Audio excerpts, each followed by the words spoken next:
주님이 우리에게 주신 말씀은 누가복음 20장 9절에서 18절까지 하나님 말씀입니다. 누가복음 20장 9절에서 18절까지 하나님 말씀입니다. 누가복음 우리 교독하도록 하겠습니다. 제가 먼저 읽도록 하겠습니다. 그가 또 이 비유로 백성들에게 말씀하기 시작하시니라. 한 사람이 포도원을 만들어 농부들에게 세를 주고 타국에 가서 오래 있다가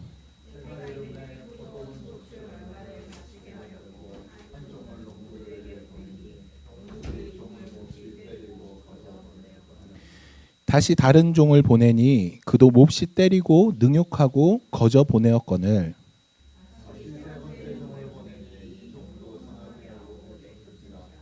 포도원 주인이 이르되 어찌할까 내 사랑하는 아들을 보내리니 그들이 혹 그는 존대하리라 하였더니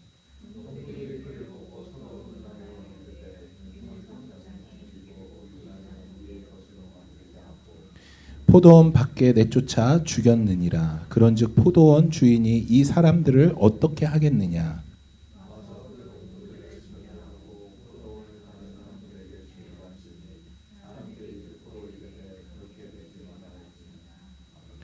그들을 보시며 이르시되 그러면 기록된 바 건축자들의 버린 돌이 모퉁이의 머릿돌이 되느니라 함이 어찌미냐.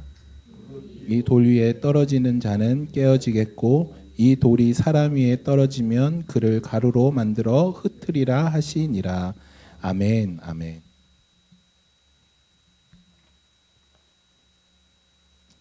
네, 감사합니다. 우리 누가복음 20장 하나님의 말씀입니다. 오늘은 누가복음 88번째 시간입니다.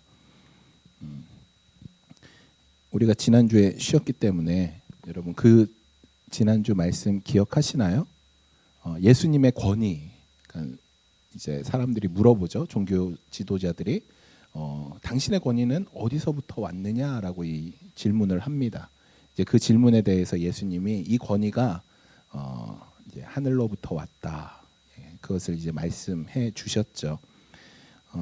예수님한테 이제 오늘 20장 이제 이후로 계속 이제 이 종교 지도자들이 계속 질문을 합니다. 그 질문에 대한 이제 대답이고요. 오늘 이 비유는 이 권위가 어디서 왔느냐에 대한 그 질문에 대한 대답을 하시고 이 비유를 예수님이 말씀하신 것입니다. 그것을 여러분 기억하시고 이어서 오늘 본문을 생각하시면 될 것 같습니다. 오늘 본문을 보면 포도원이 있습니다. 그리고 포도원 주인이 있죠. 그리고 그 포도원에 보내지는 주인의 그 종들이 나오고 이제 맨 나중에 누가 나오냐면 주인의 아들이 등장을 합니다. 그렇지만 이 주인의 아들은 죽임을 당하게 되죠. 이 비유는 지금 예수님이 그러니까 그냥 없는 이야기를 지어서 한 것이 아니라 이사야 5장에 나오는 이 말씀을 가지고 와서 이 비유로 말씀하신 것이다라는 것이에요. 여러분 포도원은 무엇이냐면 포도원과 포도나무는 이스라엘이에요. 이 포도원은. 그리고 그러니까 이사야서 5장에서 그렇게 이야기하는 거죠. 포도원과 포도나무는 이스라엘이다. 그래서 구약에서 이스라엘은 하나님의 백성이고 신약에서 이스라엘은 이제 교회인 거죠. 그래서 포도원은 이스라엘이고 포도원에서 일하는 농부들은 이스라엘 백성들이에요. 개인들. 그러니까 교회로 말하면 성도들인 것이죠. 즉 우리 자신이다라고 보면은 될 것 같습니다. 오늘 본문을 이제 그렇게 생각하시면서 들어주시면 될 것 같아요. 오늘 본문을 보시면 오늘 본문의 핵심 단어는 뭐냐면 새예요. 새. 그러니까 제가 안 했지만 오늘 본문 20장 9절 말씀 보시면 뭐라고 나와 있냐면 한 사람이 포도원을 만들어 농부에게 무엇을 주었다? 새를 주었다라고 이야기해요. 새를 주었다. 여러분 이 새가 무슨 말인지 아시죠? 네. 이 새를 얻은 사람은 자기 건가요? 아닌 거죠. 그러니까 잠시 맡아 두는 것이에요. 그러니까 나의 것이 아니다라는 것이에요. 포도원의 주인이 있는데 이 농부들에게 새를 주었어요. 그러니까 진짜 주인은 따로 있는 것이죠. 진짜 주인은. 여러분 우리가 이 땅에서 누리는 모든 것은 새예요. 이해가 되시나요? 우리의 것이 아니다라는 것이에요. 우리의 것이 아니다. 그런데 문제는 이것을 우리의 것으로 여긴다라는 것이에요. 제가 오늘 아침에도 제 아내가 하도 자기의 것으로 여기기에 제가 이 말을 했거든요. 무엇을 여기냐면 저희 아내가 뭐 다른 것은 자기의 것으로 여기지 않은데 로아 있잖아요. 로아를 자기의 열심과 힘으로 자기가 그렇게 로아를 얻고자 기도하고 열심으로 노력했기 때문에 로아를 얻은 것이다. 하나님이 나의 열심과 나의 기도를 들으셨다. 이제 막 그러면서 막 자기의 어떤 열심을 드러내더라고요. 그래서 그 열심 하나님이 드러내지 말라고 하나님이 계속 하시는데 결국은 열심을 드러내는구만. 제가 이랬더니 자기는 드러내는 게 아니라 이제 그냥 얘기하는 거다. 그래서 제가 좋게 결론 맺었습니다. 당신은 한나다. 한나다. 그냥 단지 하나님 앞에서 부르짖었을 뿐이다. 한나다. 이렇게 했는데 우리가 자꾸 우리의 것으로 여기는 게 이제 문제인 거예요. 우리의 것으로. 분명히 하나님은 새를 주셨는데 우리에게 맡기셨는데 자꾸 이것을 우리가 내 것이다라고 착각하는 것이죠. 이런 우리의 주인은 누군가요? 하나님이세요. 우리 교회의 주인은 누구신가요? 하나님이셔요. 하나님이 우리에게 허락하셨기 때문에 우리가 이 땅에 존재하는 거고 하나님이 이 교회를 이 땅에 허락하셨기 때문에 이 복음교회가 이 뉴저지에 존재하는 것이죠. 그렇기 때문에 우리는 하나님의 인도에 따라 움직여지는 사람들이다라는 것을 여러분들이 기억하셔야 돼요. 제가 오늘 이 본문을 무엇과 빗대어서 이제 여러분들께 말씀드리려고 하냐면 창세기의 아브라함을 빗대어서 여러분들에게 좀 더 이해하기 쉽게 말씀드리고자 합니다. 여러분 아브라함 다 아시죠? 모르면 안 되죠. 창세기 강해를 했는데 여러분 아브라함을 하나님이 아브라함을 부르셨어요. 그리고 하나님은 그 아브라함을 부르시고 그가 하나님 나라에 합당한 사람으로 성장하기를 원하셨어요. 그래서 하나님이 친히 그를 아브라함을 인도하셨죠. 그런데 아브라함은 계속해서 하나님과 어떤 마찰이 있었냐면 하나님은 하나님의 능력과 힘으로 아브라함을 이끄시려고 하는데 자꾸 거기에 아브라함이 자신의 힘과 능력을 하나님 앞에 보여요. 여러분 누가복음 15장을 보시면 하나님과 아브라함이 언약을 맺어요. 언약. 그런데 이 언약은 일방적인 언약이에요. 아브라함과 하나님의 쌍방의 언약이 아니라 제가 여러 번 말씀드렸죠. 이것은 하나님이 일방적으로 약속하시는 거야. 아브라함아 너는 가만히 있어라. 너는 계약서에 사인하지 마. 나 혼자 계약서에 사인할게. 내 열심과 힘으로 너를 만국의 아비가 되게 만들어 줄 거야. 하나님이 그렇게 약속을 하셨어요. 16장에. 그러니까 하나님이 아브라함에게 혼자 사인하셨다라는 것은 굳은 의지예요. 너는 가만히 있어. 내가 할게. 이게 하나님의 의지를 담은 것이에요. 그런데 16장을 보면 하나님이 이렇게 언약했음에도 불구하고 아브라함은 자신의 능력과 힘으로 후사를 얻어요. 하갈을 통해서 이스마엘을 낳아요. 그래서 이스마엘을 통해서 자신의 후사를 잇게 해요. 하나님은 분명히 15장에서 저 무뼈를 보여주시면서 내가 내 능력과 힘으로 내 자손을 저렇게 무뼈같이 많게 할 거야 라고 약속하셨어요. 이 일을 하나님 내가 반드시 이룰 거야 라고 하나님이 약속하셨어요. 그런데 아브라함은 그 약속을 믿지 못했어요. 그러니까 아브라함은 하나님이 한 약속을 자기의 힘과 능력으로 이루려고 한 거예요. 아브라함이 이렇게 이야기하는 거예요. 16장에서 이스마엘을 낳고 이렇게 얘기하는 거예요. 하나님, 제가 하나님 고민 하나 해결해 드렸어요. 하나님 진짜 힘드셨죠. 저 뭐 지금 나이가 지금 100세가 다 돼가고 이제 애도 못 낳아요. 에? 내 아내 사라는 경수가 다 끊어지고 애 못 낳아요. 우리 갖고 그렇게 고민하지 마세요. 하나님, 제가 좋은 아이디어 생겼어요. 제가 제 처의 여종 하갈을 통해서 이스마엘을 낳았어요. 하나님, 이제 걱정 붙들어 매세요. 이 이스마엘을 통해서 이제 하나님의 그 백성들을 이어가면 돼요. 하나님, 저 잘했죠? 라고 하나님 앞에 이야기하는 거예요. 그러자 하나님이 그것을 전혀 기뻐하지 않으셔요. 그리고 13년이라는 시간 동안 아브라함에게 침묵하셔요. 여러분, 아브라함에게 13년 동안 하나님이 침묵하셨다라는 것은 아브라함에게 어떤 느낌이냐면, 지금 아브라함이 갈대아 우르를 떠나서 하란을 거쳐서 가나안 땅에 왔어요. 누구 보고 가나안 땅에 왔나요? 하나님 보고 온 거예요. 자기를 지켜줄 무언가 아무것도 없어요. 그 하나님 보고 왔는데 하나님이 13년 동안 아브라함에게 아무런 말씀도 또 나타나시지도 않아요. 아브라함이 얼마나 두려웠겠어요. 그런데 그 13년이라는 시간 동안 하나님은 아브라함에게 침묵하셔요. 그리고 나서 17장으로 넘어오죠. 여러분, 17장에 하나님이 13년 만에 처음으로 아브라함에게 나타나셨어요. 하나님이 13년 만에 처음으로 아브라함에게 나타나셔서 이렇게 말씀하세요. 너는 내 앞에서 완전하라. 이 말을 우리가 오해해갖고 하나님이 아브라함 앞에 완전하라 얘기하거든요. 근데 우리가 오해해서 이 완전하라는 것은 우리가 하나님을 정말 율법과 모든 것들을 잘 지켜서 의롭게 사는 것이라고 착각해요. 전혀 그 말이 아니에요. 너는 내 앞에 완전하라. 여러분, 이 말이 왜 나왔죠? 지금 아브라함이 뭐 해서 하나님이 하나님의 백성, 내 힘과 능력으로 내가 너의 백성을 많게 하겠다라고 약속해 주셨는데, 지금 아브라함이 뭘 했어요? 자기의 능력과 힘을 하나님 앞에 보여준 거잖아요. 그렇죠? 그러고 나서 하나님이 침묵하신 거예요. 그리고 하나님이 말씀하신 거예요. 너는 내 앞에 완전하라. 이 완전하라가 어떤 의미일까요?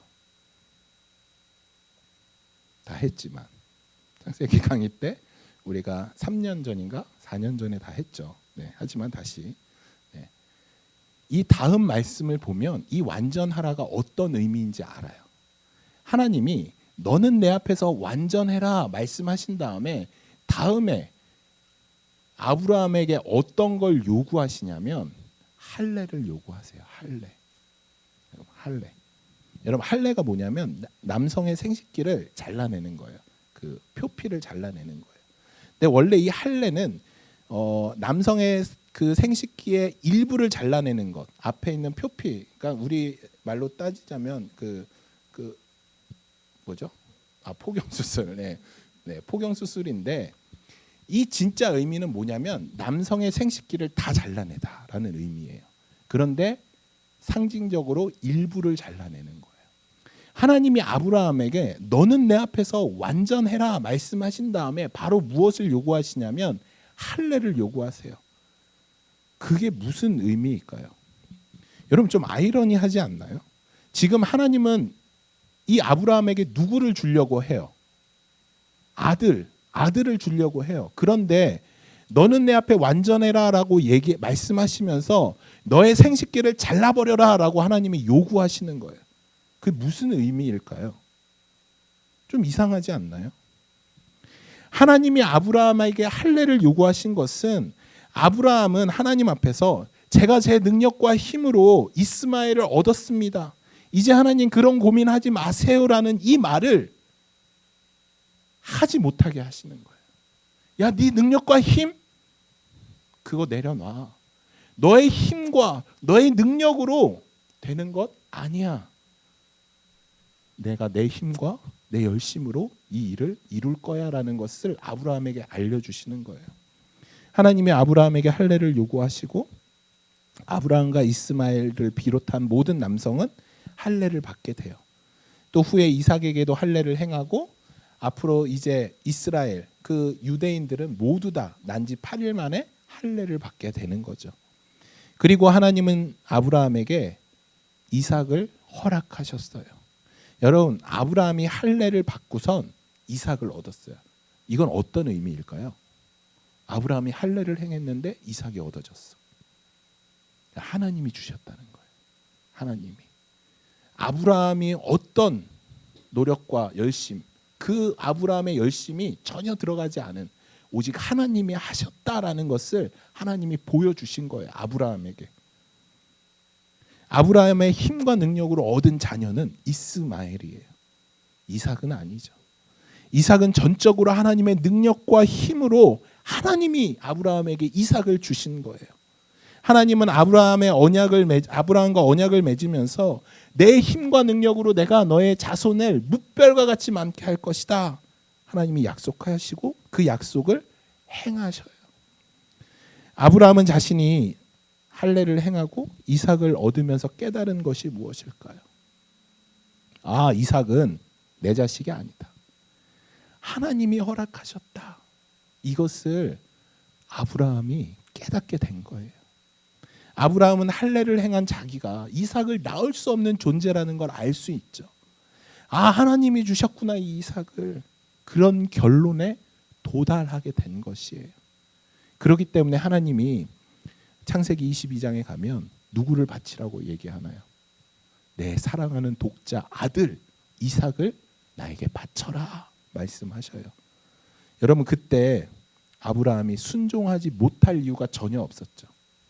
저는 아브라함이 막 고민하면서 이삭을 바쳤다라고 생각하지 않아요. 하나님의 이 명령에 아브라함은 네 주님 하면서 이삭을 하나님 앞에 바칠 수 있게 된 것이죠. 여러분, 믿음의 백성은 나의 것입니다, 내가 소유하고 있습니다를 주장하지 않아요. 여러분, 나의 것이 어디 있나요? 우리 것이 어디 있어요? 하나님이 다 허락하신 것이죠. 심지어 자녀도 우리의 것이 아니죠. 내 소유가 없다라는 것이죠. 하나님께서 이 모든 것을 내게 허락하셨고 구원까지 하나님의 은혜로 우리가 거저 얻게 되었죠. 그런데 우리가 감히 하나님 앞에서 나의 것을 자꾸 주장하는 것이에요. 여러분, 하나님께서 전부 우리에게 새로 주셨어요. 그래서 성경은 우리를 향해서 무엇이라고 얘기하냐면 너희는 청직이다, 너희는 나그네다라고 말씀하고 있는 것이죠. 우리가 하나님의 나라의 백성으로 살면서 하나님이 아브라함에게 가르쳐 주셨던 것처럼 우리에게 내가 가지고 있는 모든 것은 너의 소유가 아니다라는 것을 우리에게 알려주시는 거예요. 가르쳐 주시는 거예요. 결국 내가 가지고 있는 이 모든 것이 특별히 내가 사랑하는 것, 내가 손에서 절대 놓지 못하는, 심지어 내 자녀까지도 내 것이 아니었구나라는 것을 깨닫는 단계까지 하나님이 우리를 인도하신다라는 것이에요. 여러분, 저는 이것에 우리의 소망이 있다라고 생각합니다. 여러분, 지금 우리의 모습이 어떤가요? 내 것이 너무 많죠. 내 것이라고 주장하는 것들. 지금 우리의 모습은 그렇지만 주님이 아브라함을 그렇게 만들어 가시는 것처럼 우리도 그렇게 만들어 가신다라는 것이에요. 오늘 본문에서 포도원 주인은 포도원의 얼마의 소출을 농부들로부터 얼마를 바치게 해요. 그런데 이 농부들이 바치지 않죠. 오늘 말씀에 보면 여러분, 우리가 교회죠. 교회. 우리가 하나님 앞에 바쳐야 할 이 소출, 하나님이 우리에게 요구하시는 소출이 뭘까요? 11조, 감사헌금, 주중헌금, 건축헌금, 그런 헌금이겠죠. 그래서 여러분들이 헌금을 잘 해야 된다, 이렇게 생각하면 안 되는 거예요. 지금 고개 끄덕이는 사람들 내가 다 봤어. 이렇게 하면 안 된다라는 거예요. 헌금이 어디서 나온 말이 헌금이. 여러분, 그게 아니에요. 지금 뭐 얘기하고 있어요? 뭘 바치라는 거. 하나님이 그깟 몇 푼 얻고자 지금 얘기하는 게 아니에요. 여러분 인생을 달라는 거예요. 인생을. 여러분, 그 농부들이 주인이 농부에게 소출을 바쳐라고 했던 것처럼 하나님이 우리에게 원하시는 열매는 무엇이냐면 네 거예요.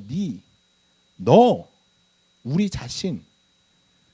이것이 내 것이 아닙니다. 심지어 내 삶도 주님 것입니다라는 것을 고백하는 것. 이 고백이 무언가요? 예배죠. 예배. 지금 우리 예배 드렸잖아요. 예배. 하나님 이 예배 원하시는 거예요. 예배. 형식적인 예배 말고 마음을 드리는 것. 나의 소유, 나의 모습, 이 찬양처럼 이 모든 것이 하나님의 것입니다라는 것을 이 앞에서, 하나님 앞에서 고백하는 거예요. 주님이 그 열매를 원하신다라는 거예요. 우리에게 요구하신다라는 거예요. 일주일 동안 세상 가운데서 내 것을 얻기 위해 열심히 살았어요. 이 주먹이 펴지지 않을 만큼 내 것을 얻기 위해서 죽을 둥살둥 살아왔어요. 그런데 주님이 이 주일 아침에 우리에게 요구하시는 것은 야, 그 손 펴 말씀하시는 거예요. 야, 그거 얻기 위해서 그렇게 살지 마라고 우리에게 알려주시는 거예요. 그럼 우리가 주일날 이 자리에 와서 뭐 해야 될까요?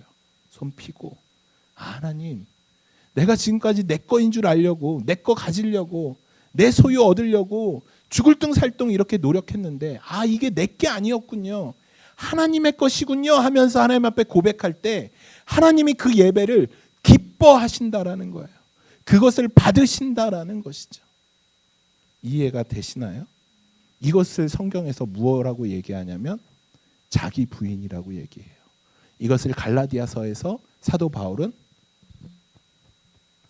십자가 앞에서 내가 죽었나니 나는 죽고 오직 예수 그리스도께서 사신 삶이라는 것이죠. 이해가 되시나요? 여러분, 포도원 주인이 그것을 원하는 거예요. 하나님이 이것을 원하는 거예요. 포도원의 주인이 정말 포도원 그 농부들은 주인이 있는 것을 알았죠. 여러분, 포도원 주인이 사람을 종을 계속 보내잖아요. 하나님이 지금 계속 누구를 보냈나요? 구약에 선지자를 보냈어요. 그런데 이 선지자들이 어떻게 됐어요? 우리가 이제 앞으로 읽을 선지자 예레미야, 이사야 뭐 이런 선지자들이 다 어떻게 됐나요? 다 매맞고 죽임당했어요. 왜 매맞고 죽임당했나요? 여러분, 선지자들이 외친 게 뭐예요? 자꾸 왜 니네 거라고 주장해? 너희들 니네 거라고 주장하는 거 안 돼. 하나님의 것이야. 회개해라고 회개를 외쳤어요. 회개해야 된다고. 그랬더니 회개해야 된다고 외쳤더니 그 사람들이 뭐라고 했냐면 그들을 때리고 죽이고 그들을 옥에 가뒀다라는 것이에요. 여러분, 저는 죄송하지만 지금도 똑같은 것 같아요. 요즘에 회개를 외치는 설교를 하잖아요. 그럼 사람들이 안 듣는데요. 이렇게 막 화가 올라온대요. 회개를 외치면. 그래서 회개를 좀 외치는 설교를 예를 들어서 축복 설교 한 10개 하면 그 중에 한 번 정도는 회개에 대한 설교 이렇게 한 번씩 듣고 하는 게 제일 좋다 그러더라고요. 여러분, 회개에 대한 설교가 사람들이 싫어한대요. 왜냐하면 이렇게 생각한대요. 별로 와닿지 않는데요. 나 이 정도면 괜찮은데, 이 정도면 나 회개할 거 없는데 왜 자꾸 목사님은 자꾸 나한테 회개하라 그러지? 그래서 싫어한다 그러더라고요. 여러분, 구약 시대나 지금이나 우리는 계속 우리 자신이 하나님의 자리에 앉으려고 해요. 그래서 결국 하나님께 세를 얻고 있다라는 것을 우리가 계속 잊는 거예요. 우리가 주인이라는 생각을 하죠. 여러분, 우리 이 말씀 보면 참 웃긴 게 뭐냐면 결국에 주인의 아들을 죽이거든요. 농부들이 뭐라고 얘기하냐면 이렇게 얘기해요. 이는 상속자이니 죽이고 그 유산을 우리의 것으로 만들자 이래요. 여러분, 이게 얼마나 바보 같은 얘기예요. 주인의 아들을 죽인다고 그 포도원이 자기의 것이 되나요? 이거 얼마나 어리석은 거예요. 이 말의 뜻은 뭐냐면 이 농부들은 지금 주인을 잊고 있는 거예요. 그냥 이 아들만 죽이면 자기들이 이 포도원을 차지할 수 있을 거라는 오해를 하고 있는 거예요. 그런데 우리가 똑같아요. 하도 내 것 하면서 살다 보니까 어느새 내 삶에 당연한 주인이 내가 돼요. 내가 되고 신앙생활하는 모든 행위들도 다 그냥 나의 어떤 의로움과 나의 만족과 나의 평안과 다 나에게로 맞춰져 있는 것이죠. 어떤 것 하나 하나님 앞에 맞춰져 있는 게 없다라는 것이죠. 그러다 보니까 인생의 주인이 내가 되는 거예요. 그냥 어느덧 삶의 중심이 나로 와 있는 거예요. 하나님이라는 존재를 잊고 살아가는 것이죠. 이것이 바로 우리의 모습이고 이 당시 종교 지도자들, 여러분 얼마나 하나님을 잊었으면 그냥 종교 행위에 열심이다 보니까 성전에서 그 장사를 해요. 어떻게 강도의 소굴로 만들어요. 이게 너무 자연스러운 일이 됐어요. 왜냐하면 이들이 하나님을 잊고 있었기 때문에. 여러분, 그래서 우리는 하나님이 살아계신다라는 것을 인식을 해야 되는데 인식하시나요? 여러분, 살면서 인식하셔야 하나님이 살아계시다는 거. 솔직히 아예 하나님에 대해서 이렇게 생각하지 않을 때가 많잖아요. 다 우리도 그래요. 저도 그렇고. 인식하지 못해요. 그래서 아들이 온 거예요. 그래서 아들이 죽은 거예요. 인식했다면 이럴 수 없죠. 인식하지 않았기 때문에 아들이 왔고, 우리가 인식하지 않았기 때문에 아들이 죽은 것이죠. 우리는 죄송하지만 그것을 인식하면서 살 수 있는 존재가 아니다라는 것이죠.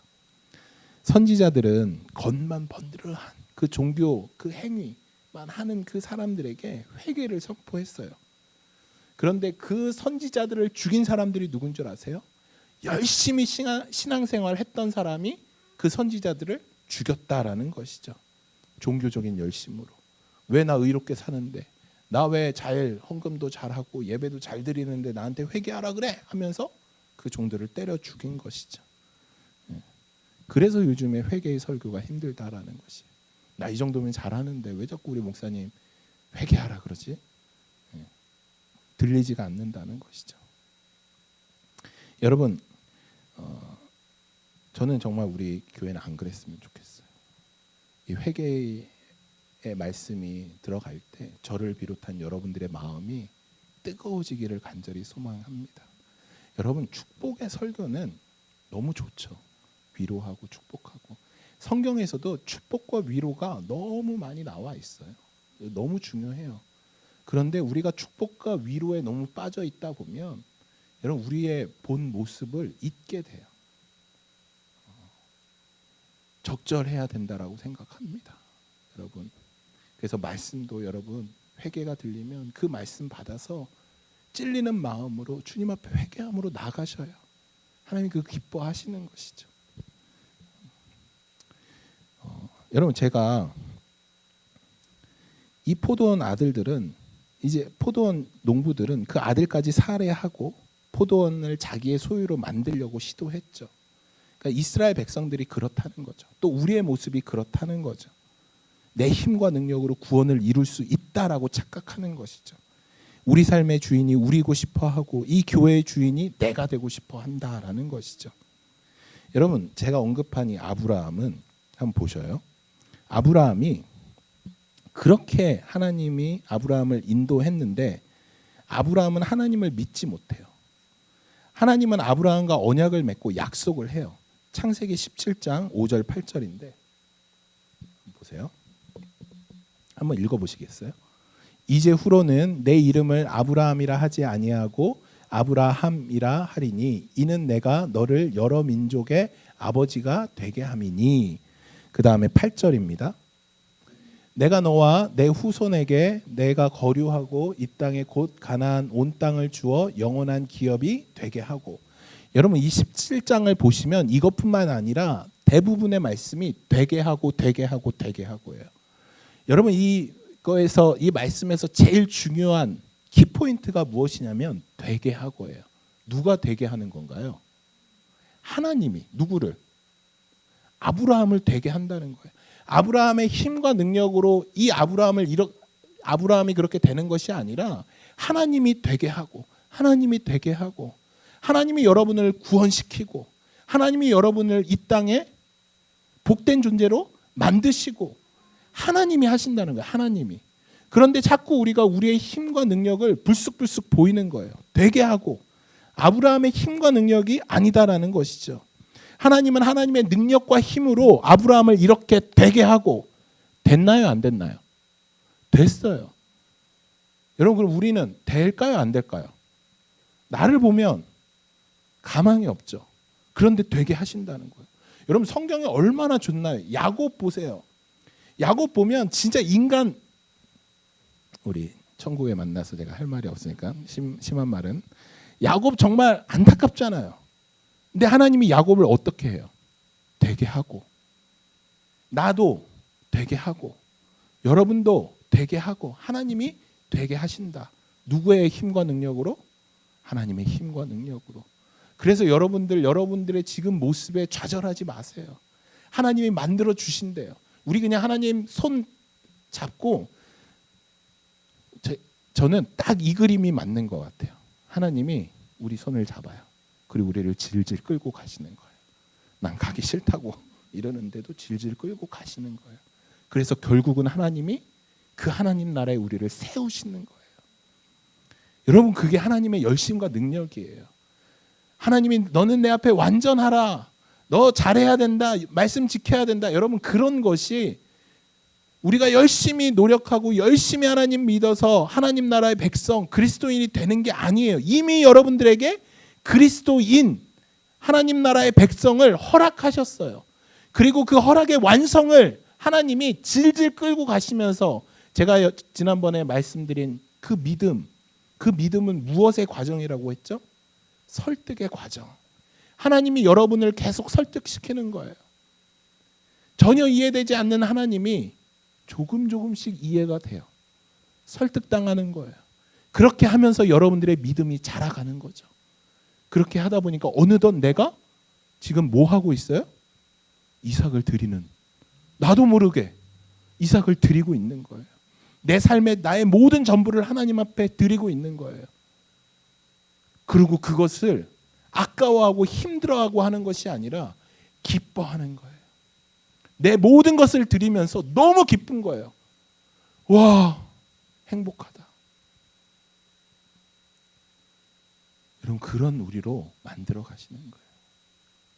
자꾸 제 아내 얘기해서 말하지 말라 그랬는데 죄송해요.